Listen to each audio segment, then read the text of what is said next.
Hello, today I'm going to talk to you about getting your home ready for sale.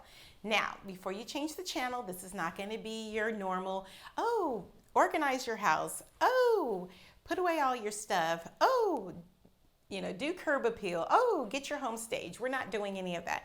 Today we're going to talk about the legal transfer of property from you to the new buyer. Hello, my name is Paula Taylor, and I'm a licensed real estate agent servicing both the greater Los Angeles and Atlanta areas. And today we're going to talk about getting your home ready for sale. Not the physical things that you do, but the legal paperwork that needs to be done. The reason why we have closings is we want to have a legal transfer of ownership from party A to party B.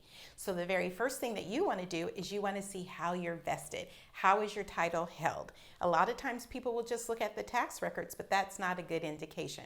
For example, I have a woman who is in the process of selling her home. She thought she was the only person on the property, but she didn't realize until we pulled title that her 3 brothers are on the property as well. So it looks like when mom left them the house, they left it to all 4 children, even though she's been the one who's been paying the taxes and she thought it was only in her name. And now we know that it's not. So it's very, very important to see how the property is held and how it's what we refer to as being vested. Now, if you are an individual and you're selling your home and you're not holding it in a trust and you're not holding it in an LLC, all you need is your driver's license to prove who you are when you go to closing. And if you are holding your property in an LLC, you want to get your articles of organization.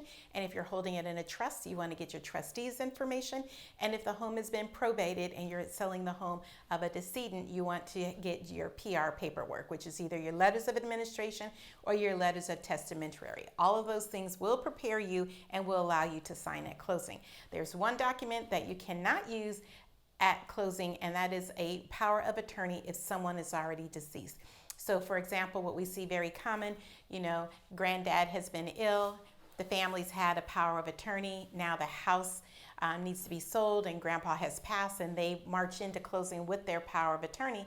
Unfortunately, that power of attorney has died when that person died. So what you would need to do in that case is the properties need to be probate if, of course, you do not have it in a living trust. So that's a lot of information, but just remember that you want to see how the property is vested, and most of the time your real estate agent can help you with that. In the state of Georgia, we use closing attorneys. In the state of California, we use escrows, and they're going to help you with a lot of that as well, but it's always good to be prepared. The second thing you want to do is you want to go way back and you want to dig out your owner's title policy, also referred to as an OTP. Your owner's title policy is going to ensure you in case someone down the line comes back and says, hey, that house you're selling, that belonged to my great-great-grandpa in 1920s and I have a stake in it. Well, a title policy will make sure that if there is anyone outstanding and there is any indebtedness to the property, your title policy will take care of that. And if you don't have one, make sure you get one the next time. I had a situation where I was selling, an estate. It had 10,000 square feet and over 21 acres of land, and we could not find the title policy, and there was a break in chain. So what I had to do is I had to prove that the person that he was buying it from bought it from someone who was deceased. So in this little small town in Georgia, I called all the mortuaries.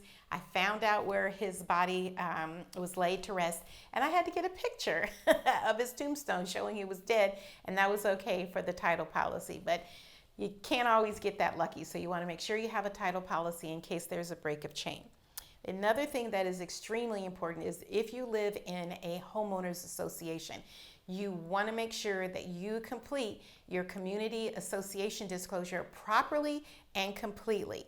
And the reason for that, if there are any fees that are associated with the change of that ownership, meaning from you to your new buyer, and those fees might be your initiation charge, a one-time setup fee, you might have to pay for a fob or a keychain, any of those expenses, you want to be able to itemize them, fully disclose them, because if you do not, guess who has to pay?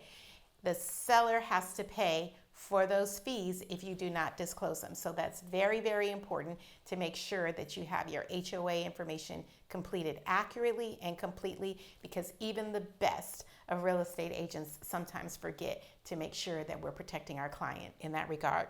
The other thing you want to do is you want to get your payoff for your mortgage.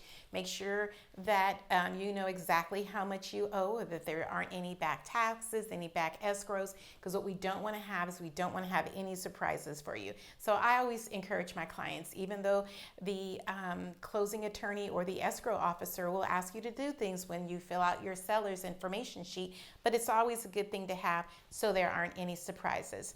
And here's another big surprise that comes up for people who are holding title and they live in a different state, or they are not a U.S. citizen. If you do not live in your state, and we'll use Georgia as an example. If you are a California investor with Georgia property and you're selling one of those Georgia properties as a non-owner occupied person, you're going to have to pay 3% in sales tax. If you are a foreigner and not a U.S. citizen, you will pay 15%, and that's right off the top. So a lot of times we have our sellers so excited and they get to closing and they think that, you know, they're going to walk away with this windfall, and they forgot that Uncle Sam is going to have his hands in it for either 3% if you don't reside in the same state as the property, or if you're a foreign investor. My name is Paula Taylor, and I'm a licensed real estate agent, and I'd love to help you or anyone you need with any of your real estate needs. Give me a call. My information is below.